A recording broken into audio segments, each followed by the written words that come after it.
I was happening, Yashabo Rico from RicoScores, and we have a really fun video today. A lot of Jayden Daniels hype from around the NFL right now. First of all, some people have brought up the fact that Washington Commanders quarterback Jayden Daniels is as fast as TYREKE Hill. Is he the fastest quarterback out of the entire NFL? We're going to break down where this came from. Also, we have some people saying that he's a top 12 quarterback, top 12 fantasy quarterback. We also have Louis Riddick saying that Jayden Daniels will take the DMV by storm. We're going to compare Jayden Daniels' Heisman season to Joe Burrow's. We have several Commanders teammates talking highly of Jayden Daniels as well. We're going to do a whole Jayden Daniels hype deep dive right now based off of just everything that's happened recently. This is not just overall since we've drafted him, because I've already done a whole video on that a while ago. This is just like a quick update of things that have been said or things that have happened that have been brought to our attention within like just the past week, within the last week. So before we dive into all of that, make sure you stiff arm that like button, stiff arm the subscription button, stiff arm the bell next to that subscription button so you get notification each and every time I release an informative and opinionated video just like this one. Make sure you stay tuned for all of the content, man. Really appreciate y'all staying patient with me. Ended up just really busy, really random day yesterday, so I wasn't able to get a video out to y'all yesterday, but I definitely have this one today, and I may even do another one tonight, so just be on the lookout for that. I know we are having OTA practices right now, but I don't believe it's open to the media, so we'll probably not get any news of it. I think we've only had any media availability to like 3 out of the 10 practices that they've had. So of course, whenever we do get to see or hear about or know about anything that's going on in practices, I will update y'all on those immediately that day. And stay tuned for all of the other content, working on some rookie film sessions for the rookie class. Of course, there's going to be this huge gap between June 13th to when training camp starts, like all the way in like July. It's gonna be like a 6-week gap, and so in between then is when I'm finally gonna be able to have the chance to really work on some of these rookie film sessions. So stay tuned for all of that. Without further ado, let's go ahead and dive into this video. Let's get it. Adam.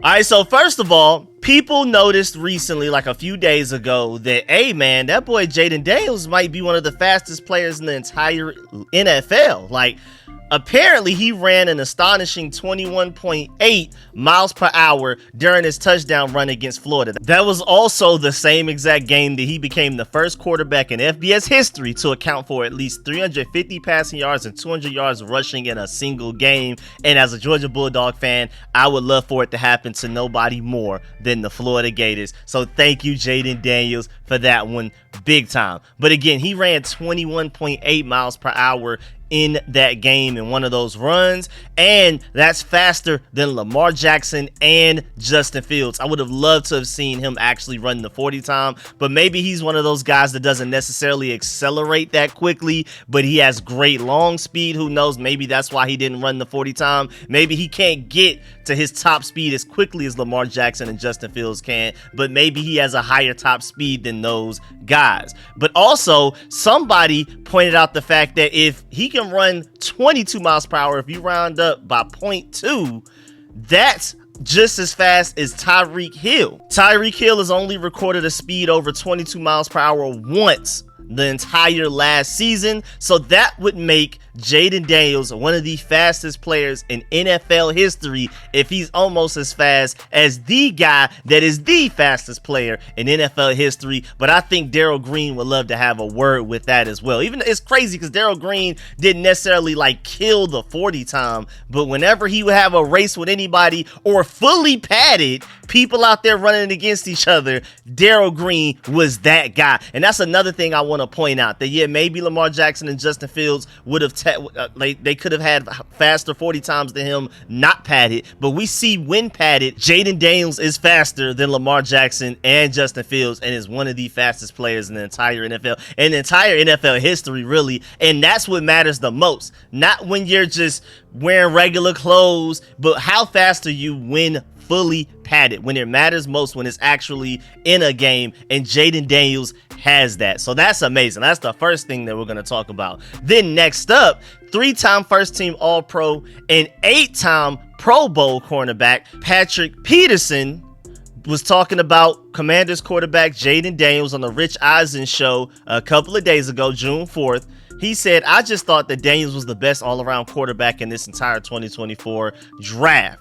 The exact quote, "I thought he was the best overall quarterback in the draft as far as skill set, pocket presence, going through the process of reading the routes. We'll see how it comes into fruition this season, but he had a hell of a run with the Tigers, and I was happy to see him bring home the Heisman Trophy." And of course, Patrick Peterson went to LSU as well, just like Jayden Daniels, so he was clearly rooting for Jayden Daniels and still is. But he said that he truly believes that Jayden Daniels is actually the best quarterback in this draft, even bias set aside. But I did want to acknowledge the fact that Jayden Daniels did go to LSU. He's an LSU fan and all of that. So, of course, there may be some slight bias there, but I also want to point out the fact that that does not automatically mean that his opinion is any less right.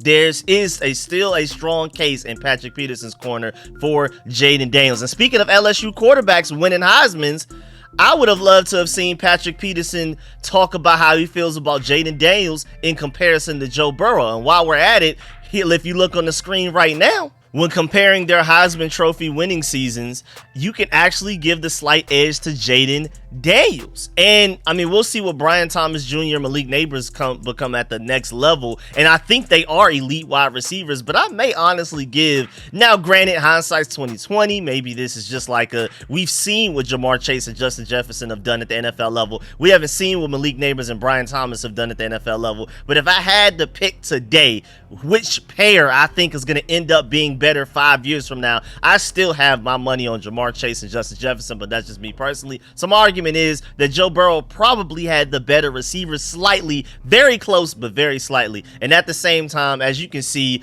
Joe Burrow had more passing yards by over 500. He had more passing touchdowns by 4. But Jayden Daniels, of course, also had less interceptions, way more rushing yards, way more rushing touchdowns, and easily over 300 more yards than Joe Burrow overall total yards, and also 3 more total touchdowns in totality. So, man, you can argue that Jayden Daniels had the better Heisman season. Will he be the better NFL quarterback? We'll have to wait and see there. But I just like comparing that Heisman campaign right there. There's just so many parallels. Elite wide receiver duo, a great offensive line, defenses that are allowing other teams to give up a bunch of yards.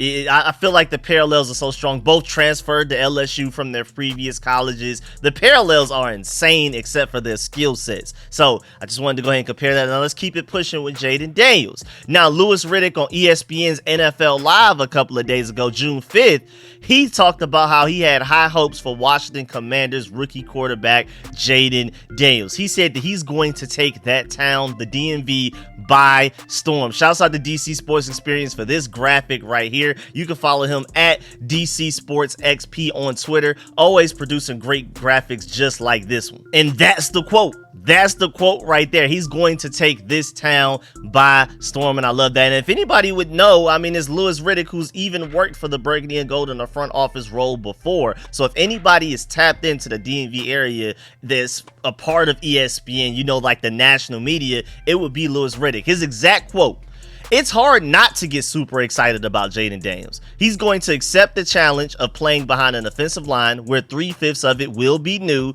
And then let's stop the quote there. He also acknowledged all of the weapons that he's going to have around Jayden Daniels and talked about Terry McLaurin, Jahan, Ben Sinnott, all of those guys. And then continuing with the quote, so he's got some help in a developing offensive line.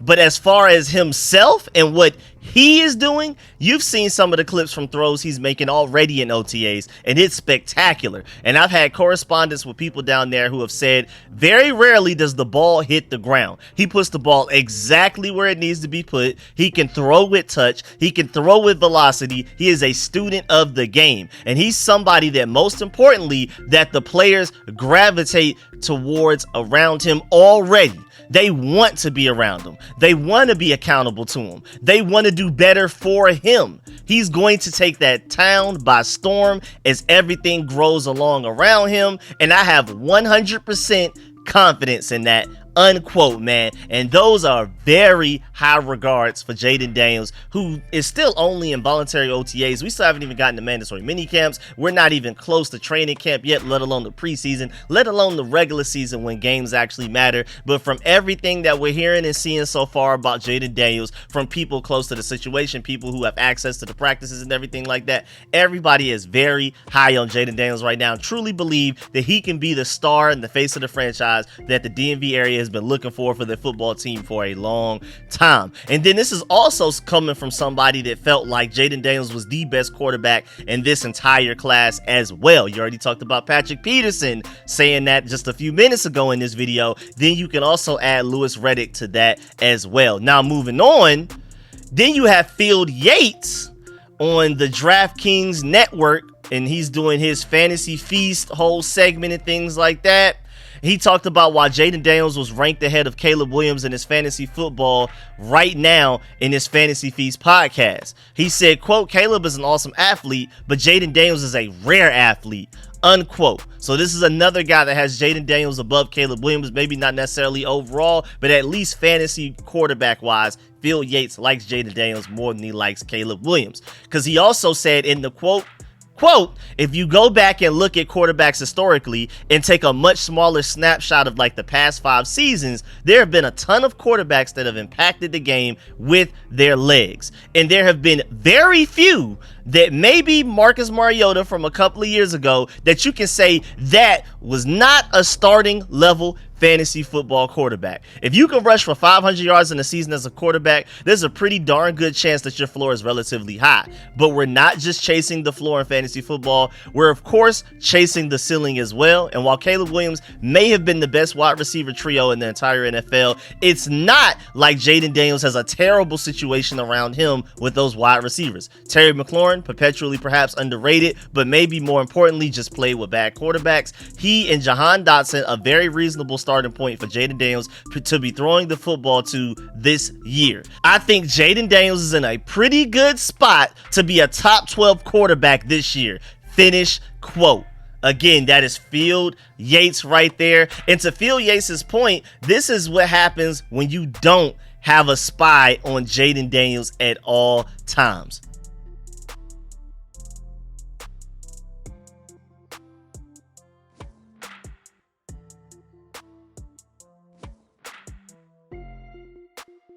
So when we're talking legs, we're talking legs. Again, earlier in the video, we talked about how he ran up to 21.8 miles per hour at a certain point in that run against Florida where he set that FBS record.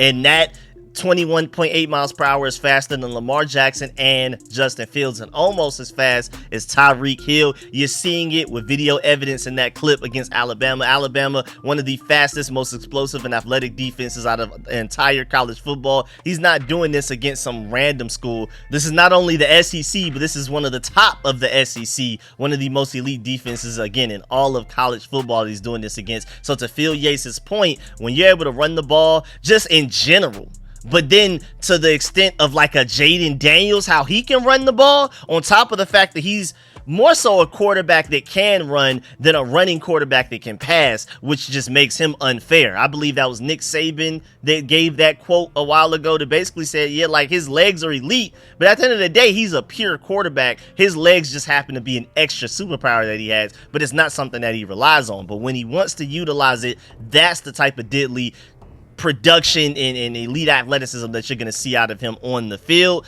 And to Phil Yates' point about him being a top 12 fantasy quarterback, how do you defend that? Now moving on to the next part of this video, Tyler Biadasz, the Commanders' new starting center that came from the Dallas Cowboys, talked about rookie quarterback Jayden Daniels and praised his work ethics. He said, quote, "He's one of the first in the building every single day. He's doing a hell of a job doing extra and walkthroughs with Cliff Kingsbury, and he's always in the film room, unquote. And this is just to add to all of the compliments that Jayden Daniels been getting from so many different players already early on in off-season practices. Again, Jonathan Allen himself, who's been like the team captain, one of the faces of the franchise, has already said that he prides himself on being one of the first, if not the first in the building every day to practice. And he says that Jayden Daniels has beat him to practice, I believe, every day already so far this offseason. So, I mean, everybody's taking notice. And again, we have so many compliments about Jayden Daniels, but this video is just all circled around what are the things that are being said about and around Jayden Daniels recently, like within the last week. If I wanted to do an overall what everybody's ever said about Jayden Daniels since we drafted him, this video will be over an hour long. If you want to go check out more quotes about him, go check out the breakdowns I've done about Jayden Daniels from a few weeks ago. This is just another update, just to repeat that. Now, moving on to the next video. Adam Peters, there's a video of Adam Peters on the phone with Rams GM Les Snead before the 2024 draft a couple of months ago, talking about what they might do. And after the call, Snead says, quote, "No Jayden Daniels for us," unquote. And I thought that was hilarious. So like we assumed, Adam Peters and the Washington Commanders organization already knew that they wanted Jayden Daniels well before the draft. And most importantly, Adam Peters never said anything about Jayden Daniels on the phone. All he said was that they would stay at number 2 overall and with that draft pick and take a quarterback. And then the Rams GM just assumed and knew that the pick would be Jayden Daniels. So that shows you that the general consensus around real football people was that Jayden Daniels was at least the obvious second best quarterback in the draft. But like we've already discussed earlier, a lot of people felt like Jayden Daniels was the best quarterback in this past draft, even over Caleb Williams. But I also want to take a few steps back, because it's also worth pointing out that the Rams tried to trade up for Jayden Daniels, apparently. That's what led to the phone call with Adam Peters in the first place, and Adam Peters basically politely told him, no, we're staying there at number 2, we're good. But even if we were willing to trade back from number 2, this is kind of separate from Jayden Daniels for a second, but the Rams had the 19th overall draft pick going into that 2024 draft. I don't know what package they could have possibly have put together in life to potentially persuade us to trade back from number 2 all the way to 19 to take whoever they may have wanted to take. Even if we didn't love Jayden Daniels, even if Jayden Daniels didn't exist, I didn't see the Washington Commanders trading all the way back to 19. So that trade was just dead before it even started. But I still wanted to acknowledge the fact that the Rams GM contacted our GM and Adam Peters was like, nah, we're good. Don't even bother, man. We're sticking at number 2, and we're taking the quarterback that we really like, and we already know who it is. It ended up being Jayden Daniels. But to my point, that how basically Adam Peters didn't even say it was Jayden Daniels, and Les Snead already assumed that it was. There was a general consensus that it should be Jayden Daniels. And then also, before we get up out of here, I do want to point out the fact that we need to constantly remember and thank Greg Zuerlein for making that game-winning kick against us when we played the Jets, because if we didn't end up losing that game, because for some reason we tried to win that game, I still don't understand why. And this was week 16 too, so by that point we already knew the season was cooked. And shouts out to Greg Zuerlein for making that game-winning kick, because that was the difference between us getting Jayden Daniels and not getting Jayden Daniels, or whoever we may have ended up getting. Because maybe even Drake May, maybe we end up with like the 4th overall pick, and Jayden Daniels and Drake May are both gone by the time it's our time to pick. So yeah, man, shouts out to Greg Zuerlein. I just want to constantly remind y'all, anytime I'm doing like a deep dive into Jayden Daniels, I'm always gonna remind y'all about the Greg Zuerlein game-winning kick. Y'all need to make sure, if y'all ever see him in public, hug him. Please hug him. Just let him know why. Tell him you're a Commanders fan. Thank you for Jayden Daniels, all of that type of stuff. Also, I talked about this in my breakdown from a couple of days ago from OTAs, when I talked about everything that happened in OTAs. When we got to the Jayden Daniels part, it was announced that Jayden Daniels will throw the first pitch at Sunday's Nationals games against my Atlanta Braves. And I thought it was also really interesting because Dan Quinn said in the pre-practice media press conference that there was a big discussion about Jayden Daniels throwing out the first pitch in that Nats game, and he said that he's expecting a strike, no pressure. But the main thing was that it sounds like Dan Quinn and Jayden Daniels, and maybe they included Cliff Kingsbury, who knows, but there's like an actual strategy going into this first pitch. Like they've actually worked with Jayden Daniels off to the side outside of practice practice to perfect his pitch to where when he throws that first pitch, it will look good. And I just love that competitive nature that this team has. Because Jayden Daniels could easily just go out there and throw some any old measly little pitch, just like, you know, like look like he's never thrown a pitch before in his life. But Dan Quinn, our head coach, said that he's basically strategizing with Jayden Daniels behind the scenes to where we can work on the pitch and make sure that pitch looks really good. I absolutely love the competitive fire in this team because they don't have to do that at all. Now moving on to another topic. Apparently 49ers star wide receiver Brandon Ayuk is skipping mandatory minicamp and can face up to over $100,000 in fines over the next 3 days if he continues to miss practice. And golly, man, these guys are already in mandatory minicamps. We don't start until June 11th and we go through June 13th. Golly, man. And this report came out June 4th. Man, they started mandatory minicamps earlier. But either way, Brandon Ayuk is basically holding out for a contract, and he's willing to miss mandatory minicamp. We'll see if he's willing to miss even more than that. Training camp, preseason, who knows how serious he is about staying put and making sure he gets this long-term contract, or that he could potentially get traded, which takes me to my point, and as to why we're talking about him in this Jayden Daniels video. Since we're talking about Jayden Daniels, why not talk about Jayden's best friend in Brandon Ayuk potentially getting traded here? You know, I've already done full breakdowns as to why and why not we should trade for Brandon Ayuk, why we should not trade for him, and like what would the money be behind that, what's a potential projected contract per year, how would that work with our team? You pay Brandon Ayuk this year, then Terry McLaurin the following year, and then Jahan Dotson the next year, things like that. So I've already done that full breakdown if you want to know that, but I just wanted to remind y'all, I just want to keep giving y'all updates on the Brandon Ayuk situation with the 49ers. Remember, that's Adam Peters' former team, that's Anthony Lynn's former team, that's Daryl Tapp's former team. All of those guys still have connections to the 49ers. If they were willing to trade him anywhere within the NFC East at least, because if I'm the 49ers, I'm not trading Brandon Ayuk to another NFC team. But if I were to do it, we probably have the inside track on that with our great relationship to John Lynch and Kyle Shanahan and those guys. But who knows? But I just feel like the 49ers are going to basically stay 10 toes down and not trade him. But I just want to keep updating y'all on what Jayden Daniels' best friend is doing at all times. Because, I mean, we want Jayden Daniels on a personnel side of things. Of course, you know, money-wise, it doesn't make a lot of sense. But Jayden Daniels would love to have his best friend here. I mean, after Jayden Daniels was drafted, Brandon Ayuk pulled up to Jayden Daniels' live stream and basically said congratulations and great pick and all of that type of stuff. And then like a couple of days after the draft, Jayden Daniels and Brandon Ayuk were already hanging out together in Cali, all of that type of stuff. They go back all the way back to their days at Arizona State together. So, and I mean, Jayden Daniels is close to Malik Neighbors because they just most recently played together at LSU last year. But like literally, they are him and Brandon Ayuk, Jayden Daniels and Brandon Ayuk are just best friends.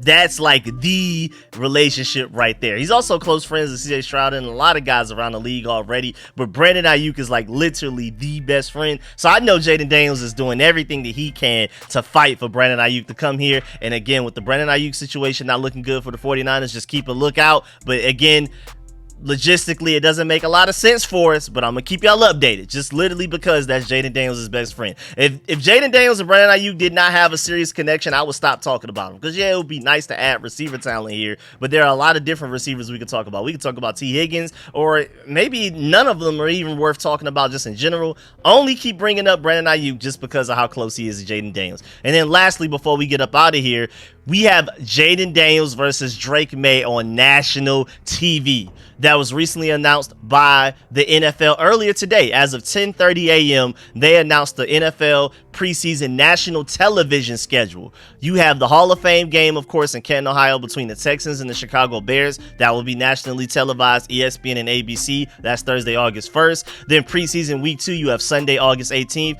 New Orleans Saints at the San Francisco 49ers on Fox at 8 p.m. And then preseason week 3, Thursday, August 22nd, you have the Colts at the Bengals, and that's Prime, Amazon at 8 p.m. Then Sunday, August 25th, you have the Arizona Cardinals at the Denver Broncos, CBS at 4:30 p.m. And then you have Sunday, August 25th, same day as the Cardinals Denver Broncos game, but later. Their game is at 4:30. Then you have the New England Patriots at the Washington Commanders in Landover, Maryland, NBC, 8 p.m. for everybody to watch. Again, the NFL will only have 5 nationally televised preseason games, and we are one of them. And I'm pretty sure, I'm willing to bet my life savings that it's the 2nd overall pick versus the 3rd overall pick is the reason that we're doing that. And also in the 3rd preseason game, that's probably the most that Jayden Daniels will probably play.